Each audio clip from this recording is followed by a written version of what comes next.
Ciao.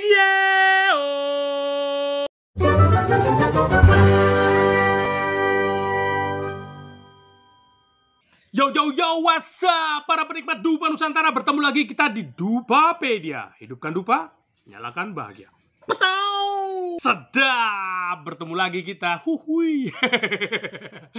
Oke, semoga teman-teman ya yang sedang menyaksikan video ini diberkahi ya, keberuntungan, kesehatan, dan rezeki yang luar biasa, sehingga teman-teman bisa menjalani kehidupan ini dengan baik. Asik. Dan kalaupun memang sedang berada di titik rendah, kan kita maklum lah, kita memang yang namanya segala sesuatu yang ada di dunia ini kan memang bergetar kan, jadi naik turun begitu ya, itu dinikmati aja.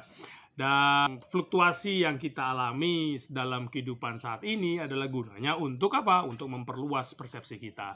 Bagaimana kita bisa memandang suatu kondisi, ya, entah itu masalah, entah itu suatu fenomena kegembiraan, itu dari kacamata berbagai sudut. Sehingga kita bisa menelaah itu secara objektif. Dan apa yang terjadi, kita tidak terlalu lebay, terlalu involve banget gitu loh dengan fenomena yang terjadi. Padahal apa yang terjadi itu ya itu sementara.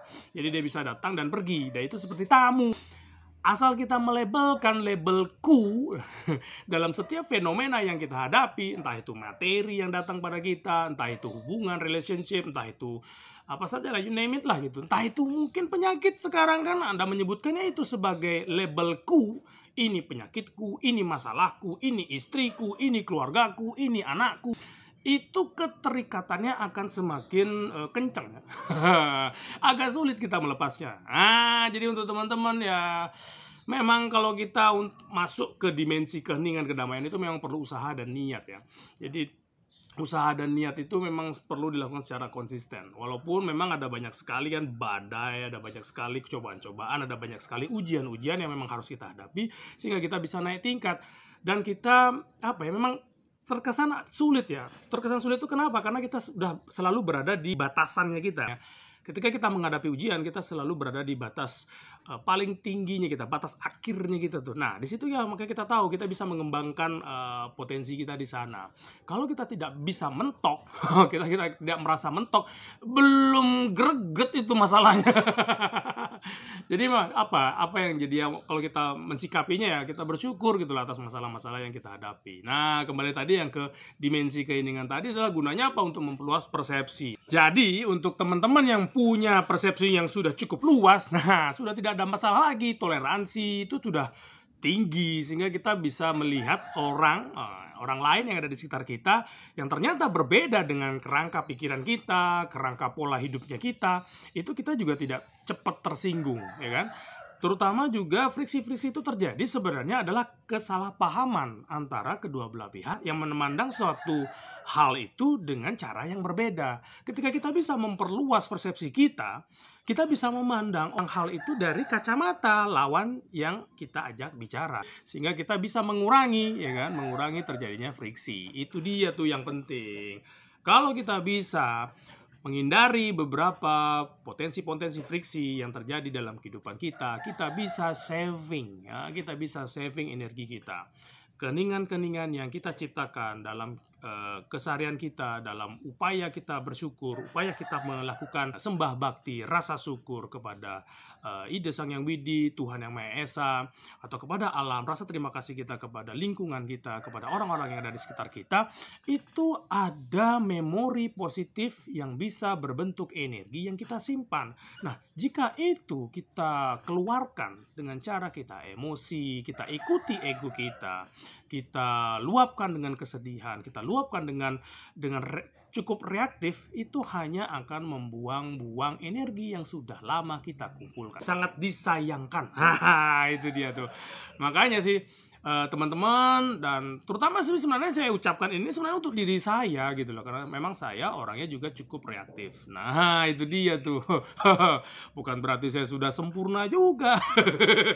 Saya banyak mengalami ketidaksempurnaan, tapi justru ketidaksempurnaan yang saya lalui, saya lihat menurut saya saat ini cara alam untuk menyempurnakan saya. Itu memang caranya agak unik ya.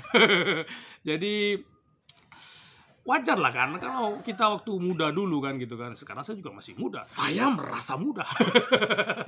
Ya masih kepala 4 kan masih kuat lah ya kan.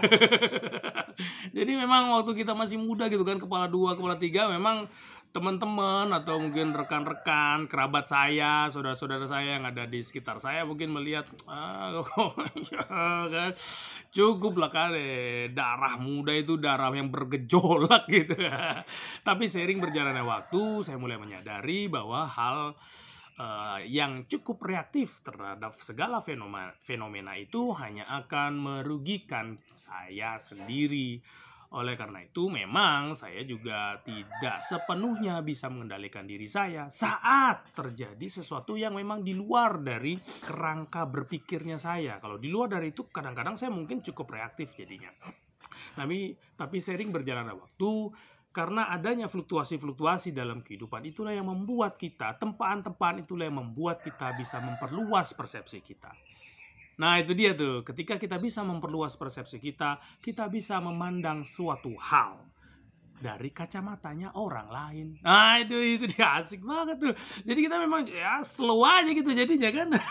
Mau gimana juga kan.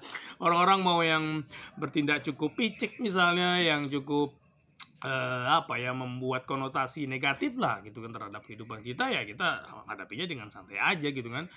Ya nggak usah terlalu lebay juga kita hadapi, nggak usah terlalu reaktif juga. Ya buat apa dibales? Adalah sesuatu yang sia-sia jika kita berusaha meyakinkan orang lain. Itu sesuatu yang sia-sia. Jadi kita yakinkan aja untuk diri kita sendiri ya kan. Kita yakinkan diri kita jujur pada diri kita. Itu tuh yang paling penting. Kata kuncinya kita jujur pada diri kita. Apakah kita tanyakan kembali ketika kita mungkin mendapatkan hinaan gitu dari teman-teman yang lain, orang-orang, saudara-saudara kita, ya kita tanyakan pada diri kita, apakah kita seperti itu? Ya jika tidak, ya sudah, skut aja lagi. Skut aja, maksudnya santai aja gitu kan. Tetap aja lakukan yang terbaik. Jadi apapun itu, intinya adalah apa? Ya kita menerima dengan baik apapun yang ada di hadapan kita, dan kita kemudian mensikapinya dan melakukan yang sebaik-baiknya, yang terbaik, yang usaha optimal yang kita miliki. Kemudian jangan lupa ucapkan terima kasih. Nah, bertepatan dengan itu, ini hari spesial nih kan, Purnamo. Kemudian ini ada hari suci Waisak. Sebelumnya saya ucapkan selamat menjalankan ibadah ya bagi umat Buddha, saudara-saudara saya yang sedang menjalani hari raya Waisak. Semoga bisa menemukan kedamaian, titik keheningan yang luar biasa bersama keluarga tercinta. Asik ya. Ini pas purnama, ini kalau banyak nih saya lihat nih di internet ya. Kalau ini nih super moon. Ini hari ini bulan itu berada di titik terdekatnya. Jadi kita tuh dekat banget tuh dengan bulan nih sekarang ya kan. Apalagi sekarang ada gerhana bulan. Jadi dia warnanya agak-agak merah-merah gitu, sedap. Itu merah-merah menyala membara gitu cuy. Asik ya kan. Jadi walaupun memang kalau kita ngomong ya di momen keberuntungan, momen yang menurut kita yang enjoy gitu, dia setiap saat itulah momen keindahan kita, karena setiap saat kita mendapatkan present. Kenapa? Iya, saat ini itu present kalau kita ngomongnya bahasa Inggris kan. Asal katanya present itu kan kita ngelihatnya kan, kita ngambilnya itu dari bahasa Inggris ya kan sih. Present itu artinya hadiah. Jadi setiap saat ini adalah hadiah. Saat ini saya sedang menikmati hadiah saya. Bertemu dengan teman-teman. Teman-teman juga bisa menyimak apa yang saya cuap-cuapin. Jadi saat ini adalah momen pentingnya saya. Jadi saat ini. Jadi berusahalah kita hidup di saat ini.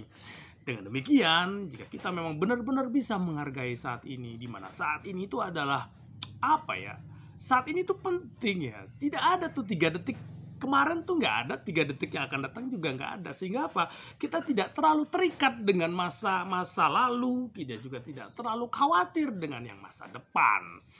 Yang benar-benar kita jalani yang terbaik dari potensi kita, ya, kita lakukan usaha yang terbaik yang kita miliki, itu yang benar-benar saat ini. Orang terpenting yang kita hadapi adalah orang yang kita hadapi saat ini. masa momen terpenting yang kita hadapi dalam kehidupan ini adalah momen yang kita hadapi saat ini. Hiduplah saat ini. Sedap. Tur ngelantur. Kemana-mana cerita saya. Daripada nanti saya terlalu bias, terlalu kemana-mana nih ceritanya. Langsung aja saya pasang anchor ya guys ya. Nih. Jadi saya dipercaya gitu ada salah satu guru saya, Pak Jero Mangku yang ada di Bangli. Terima kasih ya Pak ya atas kepercayaannya. Dari Dubali memberikan kesempatan bagi saya untuk mereview, mereview dupanya yang aroma sari menyan. Wah, jadi ini ada beberapa tulisan yang cukup menggelitik saya ya. Seperti teka-teki ya. Jadi kalau kita dihadapin dengan baru baca koran pertama gitu, kalau dari zaman dodol ya, saya waktu SMP gitu kan, saya ingat banget pas baca koran itu saya pasti lihat TTS ya kan. Jadi ada sesuatu yang menantang saya secara apa ya istilahnya, sekelumit gitu loh tantangannya kan. Ini ada di TTS nih buat saya, jadi saya penasaran nih apa sih gini kan. Jadi banyak banget nih, kayaknya kesannya gede banget. Ini memang dia memang kesannya herbal, kita nggak tahu ya. Coba kita bakar apakah benar-benar herbal. Hehehe. Ini ada 2 kemasan yang saya dikasih 2 jenis bentukan ya. Jadi bentukan-bentuk kiloan begini ya, dan yang bentukan begini. Ini kayaknya katanya di hidupnya 2 jam. Ini dia tantangannya cukup seru lagi. Apakah benar? Durasinya 2 jam. Saya siap mantengin loh Pak Jero Mangku. Apakah benar ini 2 jam? Kita test drive. Jadi ini sebenarnya ajangnya ini bukan ajang untuk apa ya istilahnya, uji nyali. Enggak. Ini sebenarnya apa ya, saya adalah cerminnya bagi teman-teman yang memang mau mempercayakan saya untuk mereview dupa-dupanya. Kebanyakan teman-teman para penikmat dupa yang di Nusantara yang memang benar-benar getol banget dan mencintai ya, itu tuh potensi apa ya, potensi penikmat dupa yang fanatik tuh.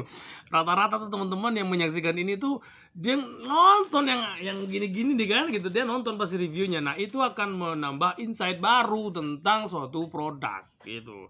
Betapa pentingnya ada orang yang cukup netral gitu loh membahas tentang dupa yang kita miliki. Kan ada yang mau gitu loh nge-review kritik pedas apa saja lah. Karena sebenarnya kritik-kritik pedas itu adalah cermin bagi kita, sehingga kita bisa tahu di jepeleh nih kalau orang Bali bilang kan, di mana black spotnya kita yang kita nggak bisa lihat sendiri gitu loh. Tiger Woods menyewa coach ya, menyewa pelatih. Apakah dia kurang jago sebenarnya main golf? Enggak. Coach yang dia tunjuk untuk melatih dia gunanya untuk memperhatikan di mana blind spotnya yang dia tidak ketahui, yang dia bisa lihat sendiri nggak bisa. Hanya orang lain yang punya skill yang sama yang bisa memperhatikan. Itu yang penting. Bukan berarti saya coachnya juga di sini, enggak juga coy. Kebetulan saya paham tentang beberapa sisi-sisi kualitas dupa, sehingga saya adalah temannya Anda. Temennya para pembuat dupa. Harusnya ya para pembuat dupa yang ada di Nusantara itu menganggap saya teman, men.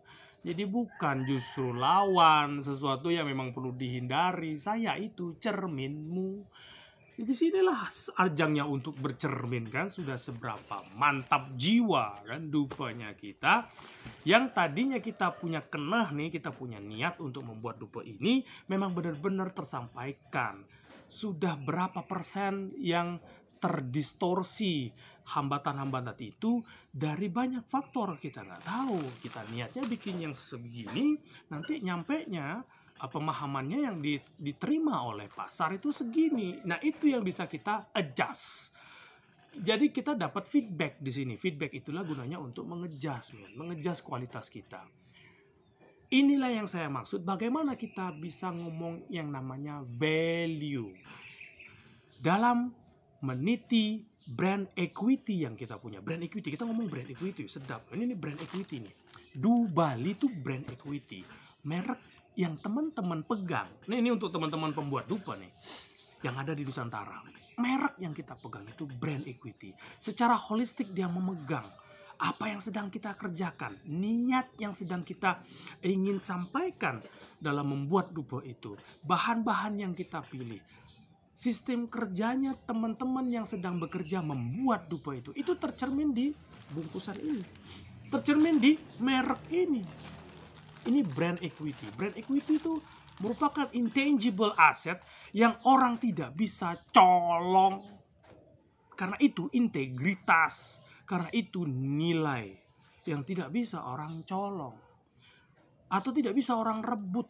Yang mungkin kita ngomong aset tuh ada yang tangible. Tangible itu sesuatu yang wujud yang memang bisa dilihat, bisa tanah, bisa apa saja bisa dilihat loh tangible. Intangible itu sesuatu yang more than that value-nya. Kalau kita ngomong aset tanah itu bisa hilang, disikat sama orang-orang bank yang untuk kita yang nggak paham dengan uang, ya disikat sama orang-orang yang labelnya rentenir yang di legal. Sorry ya orang yang teman-teman saya yang bekerja di bank. Ya tapi itu kan pilihan ya nggak sih? Pilihan. Kalau orang kepepet juga terpaksa masuknya ke lubang macan juga, walaupun tadinya dia lari dari buaya. Kalau aduh, kok ini seperti mentertawai diri sendiri ya. Saya pernah mengalami hal yang sama, jadi makanya bukan maksud saya mentertawai teman-teman yang sedang berkutat dengan bank ya. Tapi kalau bisa teman-teman yang masih muda nih, yang masih startup bisnis dupa, startup bisnis apa saja yang sedang menonton video saya, kalau bisa ya kita bergeraknya memang benar-benar di kaki sendiri. Jangan mempertaruhkan masa depannya kita dengan sesuatu yang memang sudah kita miliki. Aset loh kita taruhkan, kita jaminkan itu dengan sesuatu masa depan yang kita nggak jelas, kita nggak tahu. Nah terus kan udah ada hitung-hitungannya, men. Berapa banyak tuh tim analis yang menghitung apa ya istilahnya, kita punya perhitungan bisnis ya, prospektus bisnis kita tuh berapa banyak orang yang ngitung tuh di samping tim internalnya kita. Tapi itu juga ada beberapa kalau udah ada masuk kan ada faktor X ya, namanya corona lah, yang namanya pasar gimana gitu kan. Ya kita nggak tahu juga ya kan. Ya tapi ya kita bisa salahkan. Nggak bisa kita salahkan dari pihak manapun, dari kondisi apapun nggak bisa. Kita tetap mengambil tanggung jawab atas apa yang sudah kita ambil keputusan itu. Itu baru akan bisa mendewasakan kita, mamen. Sudah diingetin untuk ngomongin kembali lagi ke dupa. Ngomongin apa sih lo? Kita coba timbang ya guys ya. Ini banyak nih isinya. Coba kita timbang ya. Ya, ini saya bawa langsung timbangannya kan. Ini plus plastik mungkin ya ringan lah ya. Plastik mungkin sekitar 8 gram, 5 gram ya. 994 gram ya. Jadi dia kurang 1 kilo. Kalau kita kurangi dengan yang 5 graman itu kurang lebih 990 gram. Jadi ini beratnya kurang dari 1 kilo ya.